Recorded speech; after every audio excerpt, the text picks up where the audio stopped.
Okay, so when you're flying the airplane, the interesting thing about Release 9 is you're not going to have the world where you're managing a display system or managing a nav radio system and an autopilot, which is very procedural based. With Release 9, you'll really be able to manage the whole aircraft via the Release 9 technology.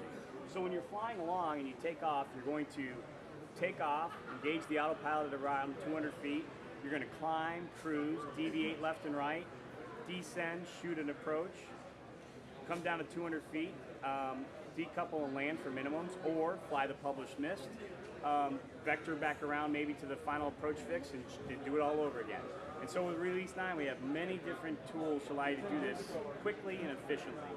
So one of the things we're going to talk about that we talked about earlier is we've loaded a flight plan, we've edited the flight plan, and we've built a hold. So now let's talk about what Vectors mode is. Vectors mode, and I'm going to change to map so we can go to the full map screen so you can see exactly what it looks like. If I'm flying along, and as you can see, I'm out on magenta flight plan routing. If I had a thunderstorm or slower traffic show up on my display, that causes me to have to deviate from my flight plan route, and you had to call up to get a clearance that says, hey, I'd like to deviate left or right because of convective activity, all I have to do is hit the Vectors mode button, at which point I take command, and notice how I've got the heading bug with the dashed line now. I take command of the heading bug, and I'm flying the airplane wherever I command the heading bug to go. So in Vectors mode, I can deviate from the flight plan route, which I'm doing now. I can fly around my obstacle, whether that be convective activity or slower traffic or whatever else you need to do. And then if I want to re-engage my flight plan routing, notice that my magenta flight plan is still on the display. It hasn't changed at all. So I call and get my clearance to return to my flight plan, and I get approved to do that.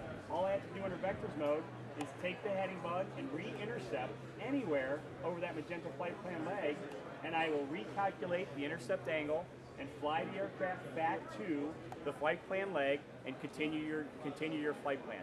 The whole time, the airplane is in a nav GPS mode on the flight mode enunciation, and the airplane is flying, we are flying, or the Release 9 technology is flying the autopilot. Why is that different than just flying a heading mode? Because I don't have to change a heading. This is different from the heading mode in the autopilot per se, because you'd have to engage in a heading mode or a nav mode or an approach mode in the autopilot. The nice thing about the Release 9 is that I don't have to change those. The whole time it's the FMS driving that. And so it just takes away some of the complexities of having to manage multiple systems in the airplane and just manage one system that's taking care of everything for you.